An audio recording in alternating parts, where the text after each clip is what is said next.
how are Anglican churches around the world preparing for the increasing impacts of climate change that are going to be suffered and experienced?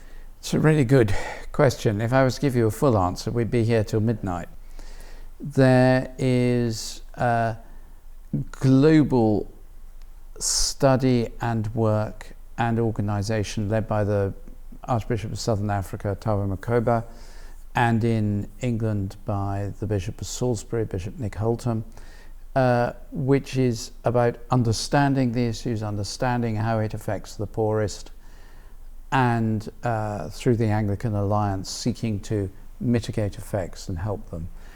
And then one of the areas we've got to develop a lot more is using the extraordinary distribution network of the Anglican Communion to help with the development and distribution of simple, low-cost, renewable sources of energy.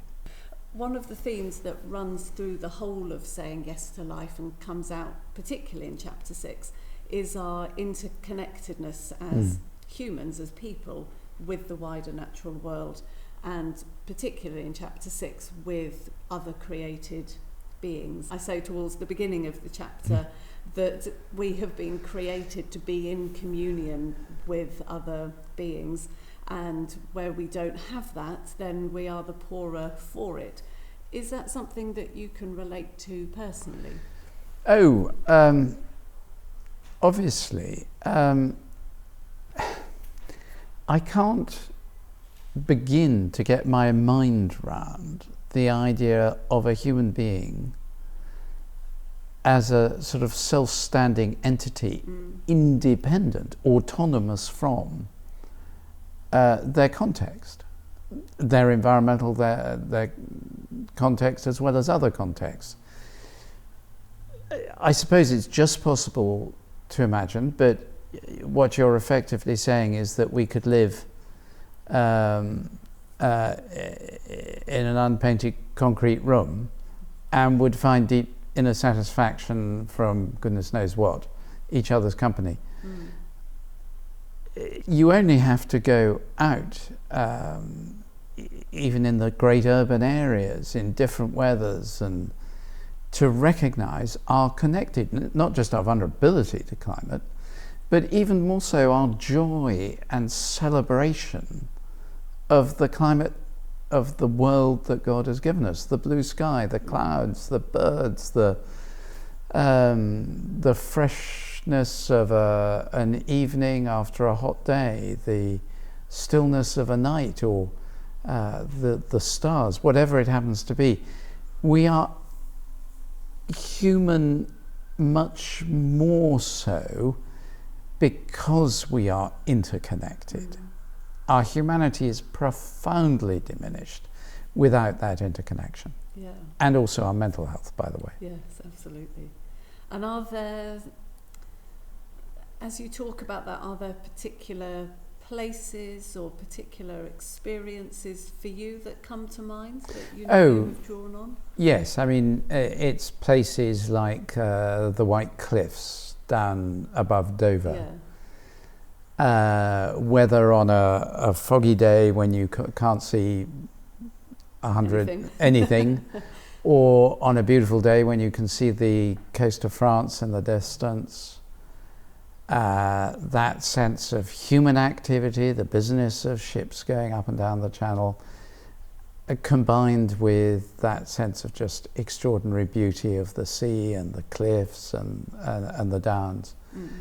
That's one of my favourite places. There's others. The North Norfolk coast is another one. The Ruwenzori in Uganda.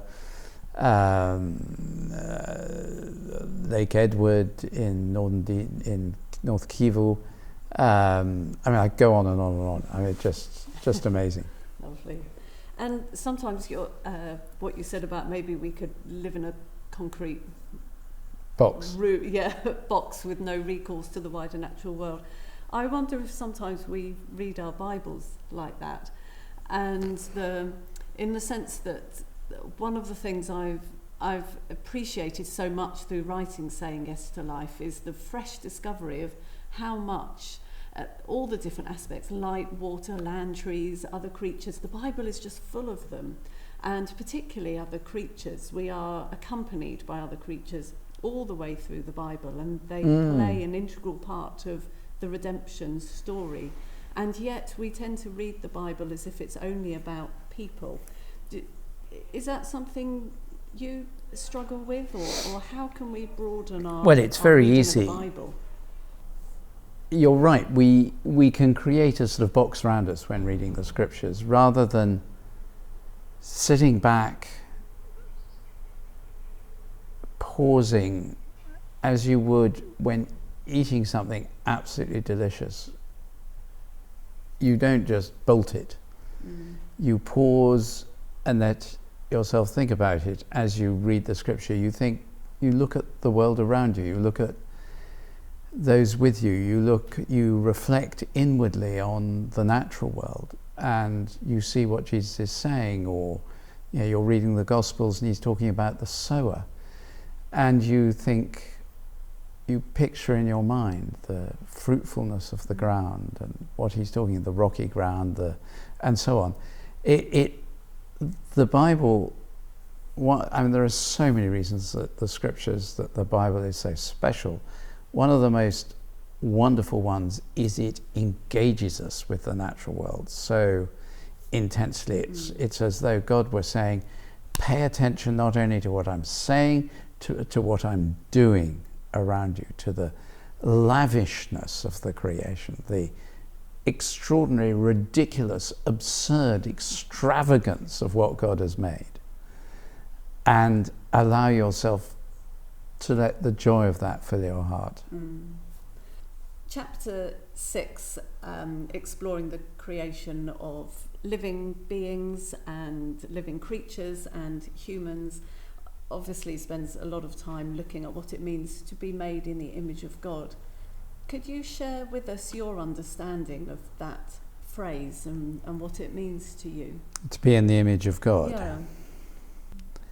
I think what it means is that there is, and I think this is a biblical principle, that there is in the whole of creation something that witnesses to the reality of God. And in us, there is something that witnesses to the reality of God, which is constrained in us and misshapen the more we turn in on ourselves and become fascinated by ourselves and not outwards towards God, and is liberated when we look at God. There is that seed, that spark, that light, which we can increasingly snuff out, or which we can allow to burn up brightly. Lovely. Justin, thank you very much for your time. Thank you, Ruth, very, very much. Thank you.